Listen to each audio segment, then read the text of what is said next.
అడుగుతున్నాను నేను. ఏదో సినిమా వచ్చింది ఆదిత్య 369 అని, వెనక్కపోతే అన్ని కూడా రాచరికాల్లో వచ్చినాయి.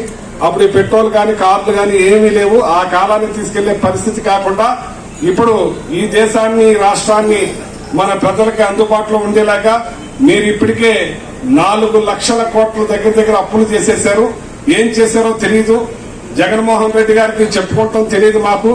మేము 3,32,000 కోట్లే 5 సంవత్సరాల్లో చేసినా, 2 సంవత్సరాలు కరోనా ఉన్నా మేము ఇవాళ ప్రజలకు అందించే కార్యక్రమంలో ముందున్నాం.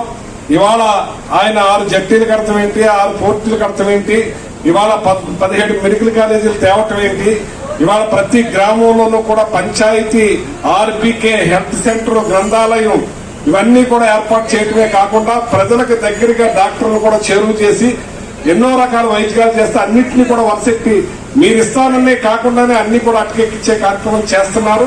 మీరు వెంటనే ఈ డీజిల్, పెట్రోల్, గ్యాస్ ధరలను తగ్గించాలని డిమాండ్ చేస్తా ఉన్నాను.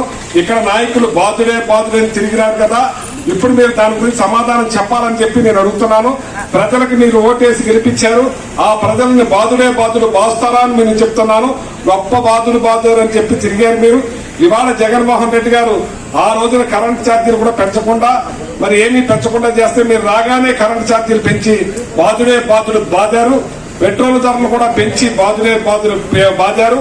ఇవాళ వ్యవసాయానికి, రైతులకి గిట్టుబాటు ధర అందించే కార్యక్రమంలోనూ, అలాగే ఏదైతే ఇన్పుట్ సబ్సిడీ విషయంలోనూ, అలాగే ఇన్సూరెన్స్ విషయంలో రైతులకి ప్రభుత్వమే కట్టి వేలాది రూపాయలు రైతులకు అందేలా చేసింది. ఇవాళ మీరు అటకెక్కించలేదా అని అడుగుతున్నాను నేను. ఇవాళ నిరుద్యోగ భృతి అని చెప్పారు. ఆ నిరుద్యోగ భృతికి P4 అన్నారు. ఆ P4కి ఎవరికి ఇచ్చారో ఎవరికి తెలియదు.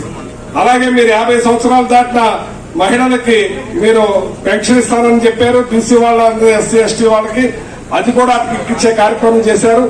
18 ఏళ్లు దాటిన మహిళకి 1500, నీకు 15 అని చెప్పారు.